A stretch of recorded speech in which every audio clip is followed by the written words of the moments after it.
Esta historia es real y la titulamos El Duende Maligno.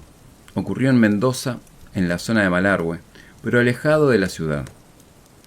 Para hacernos una idea, es una zona de frontera, pero no una frontera con otro país, aunque más allá está Chile, sino una frontera entre la civilización y la muralla helada de la cordillera de los Andes. La historia que vamos a contarte hoy nos la mandó Luisa, que no es de Malargüe, sino de Venado Tuerto, en la provincia de Santa Fe.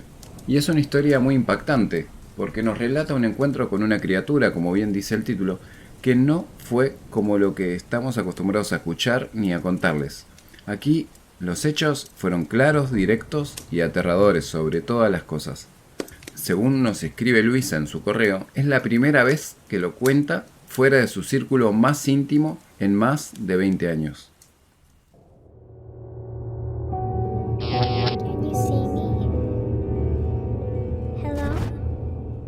Penumbria.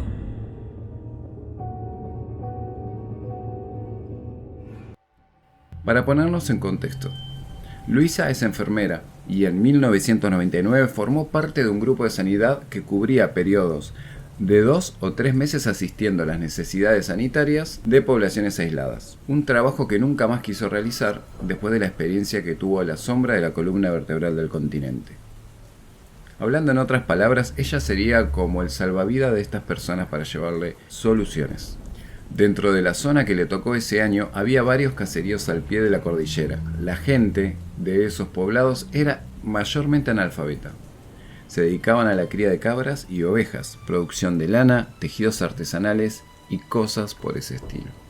Luisa tenía un recorrido 2 veces por semana, que hacía a lomo de burro o a veces en el jeep de uno de los transportistas que hacía de enlace entre las familias de los poblados y las rutas de comercio. No eran rutas fáciles de llegar. Aunque no era literalmente en el medio de la nada, sí eran recorridos largos y cansadores. Era bastante común que le tocara pasar la noche en alguno de los ranchos de los lugareños, en el mejor de los casos. Luisa era muy bien recibida. Le avergonzaba un poco que estas familias tan humildes que trabajaban desde antes de que saliera el sol se disputaran el honor de que pasara la noche en sus casas. Era gente de pocas palabras y para nada efusiva o demostrativa. A Luisa le encantaban los niños y aunque había pocos, siempre les llevaba golosinas o algún juguete sencillo, como un muñequito, un trompo o una muñeca de trapo. Como decía, era gente poco demostrativa, pero el que hace notar su simpatía por los niños cae bien en cualquier parte, y poco a poco se ganó la confianza total de esa gente silenciosa y curtida por la dura vida de campo. Fue un día que había ido en el jeep del transportista cuando le tocó vivir una experiencia que, si lo hubieran contado, no se lo hubiesen creído. Hasta ese día te juro que no sabía lo que era el miedo. Había escuchado un montón de historias raras. En el rubro de salud hay de sobra, pero nunca nada que se pareciera a lo que me tocó vivir a mí. Y ahora pienso que no es porque no pasen esas cosas, sino porque nadie quiere hablar de eso, para no quedar como un loco, como poco. Ser profesional de la salud y no ser confiable es una combinación que te puede costar el trabajo o la carrera.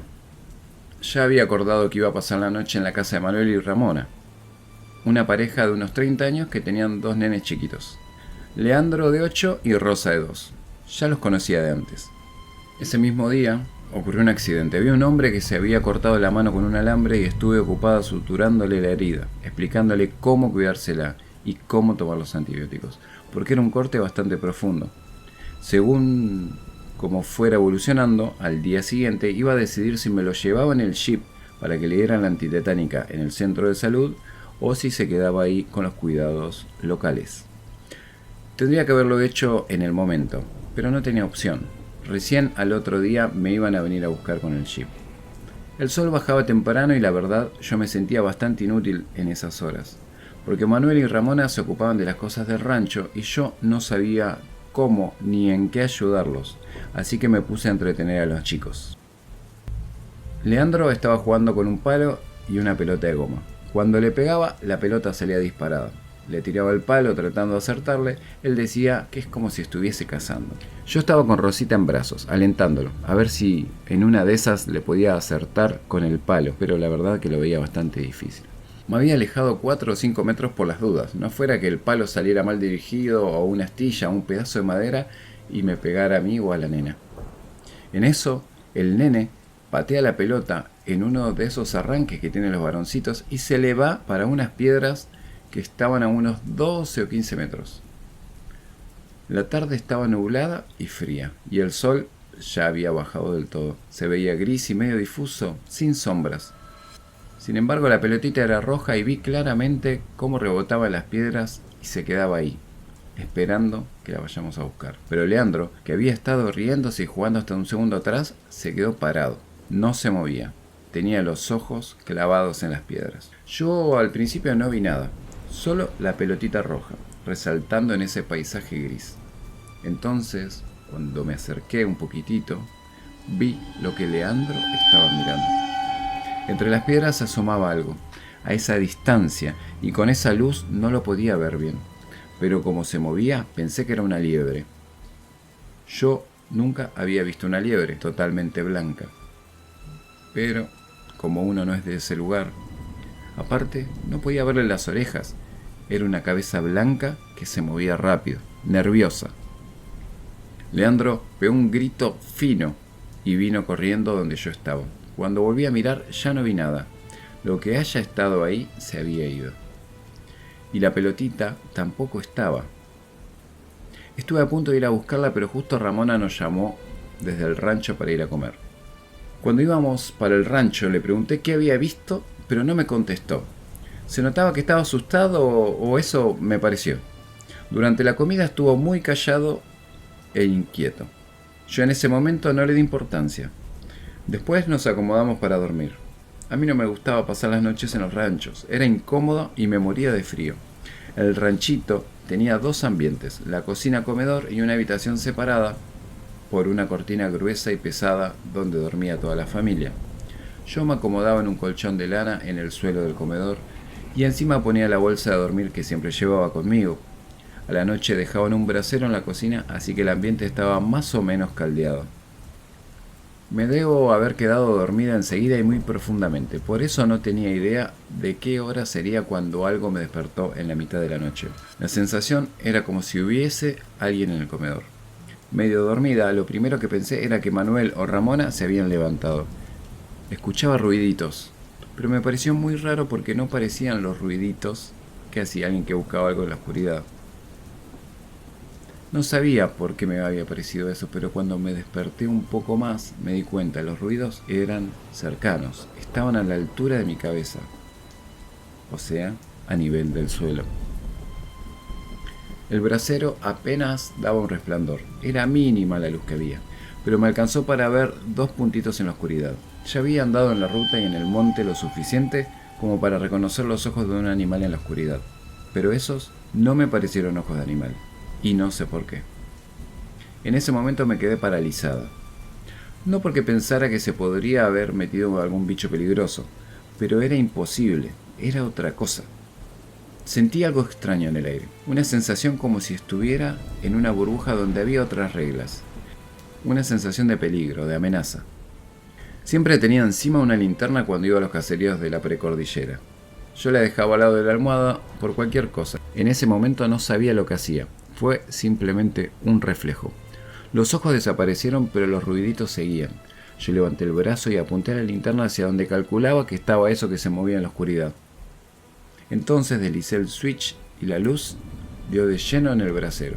Y ahí lo vi. Las poquísimas personas a las que les he comentado esto siempre dicen la misma palabra: duende. Yo entiendo que eso es lo primero que viene a la mente, pero por algún motivo yo no puedo asimilar esa palabra. Para mí era otra cosa. No sé qué, pero no tiene nada que ver con lo que puedo asociar con la palabra duende. Era blanco, completamente blanco. Tendría unos 30 centímetros de altura y la piel me pareció rara, con una textura como polvorienta y fofa. Tenía los ojos chiquitos, chinitos, que a la luz de la linterna me parecieron totalmente negros, y una boca diminuta que abrió apenas encendí la luz. Era roja por dentro, me acuerdo como si lo viera ahora, y tenía dientes, muchísimos, afilados, como si todos fueran caninos, como una piraña. Cuando abrió la boca soltó un chillido asmático.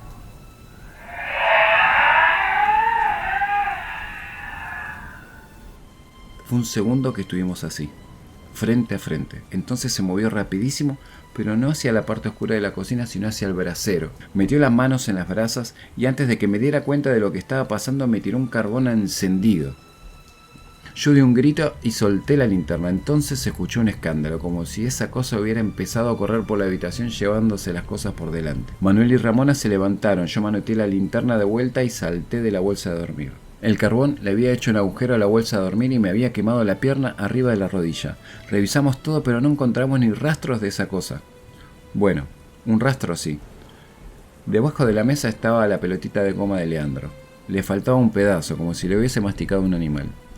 Ni Manuel ni Ramona me quisieron escuchar cuando les conté lo que había visto. Se cerraron como solo quienes han tratado con la gente de la montaña saben que son capaces de cerrarse. Se volvieron a la cama, pero yo no pensaba volver a pegar un ojo y los escuché hablar durante un buen rato antes de que se volvieran a dormir. Al otro día temprano vino el jeep. Yo me fui casi sin despedirme. A Leandro ni siquiera lo vi. Un tiempo después, supe que ya no vivía con los padres, sino con una prima, en Malargüe. Por mucho que averigüé, nunca encontré datos o historias de algo parecido a lo que vi esa noche. Es raro, porque Manuela y Ramona parecían saber lo suficiente sobre el tema como para que no les gustara en lo más mínimo. Al menos por mi parte, nunca encontré información. Y ahora viene mi pedido. Si ustedes o si alguien de la audiencia sabe algo del tema, me gustaría que lo compartiera. Es una espina que tengo clavada desde hace más de 20 años y aunque parezca exagerado, en los malos momentos me hace dudar de todo y me deprime. Y desde esa vez, jamás he pasado la noche en ningún lugar que no tuviera luz eléctrica. Ese fue el caso de hoy. Si alguien tiene algún contacto, sabe algo, entiende cómo sacarse de estos pensamientos que quedaron rebotándole en la cabeza, o por lo menos tiene una explicación para que ella pueda estar más tranquila, nos gustaría que se comuniquen con el número que está en pantalla, que también lo pueden encontrar en la descripción o el comentario fijado, y nos dejen lo que tienen para aportar. Si no quieren comunicarse por audio, si no quieren escribirnos al teléfono, lo pueden hacer en la caja de comentarios de aquí debajo y nosotros los vamos a estar leyendo e incluso lo vamos a estar respondiendo con la comunidad. Nos vemos en el camino.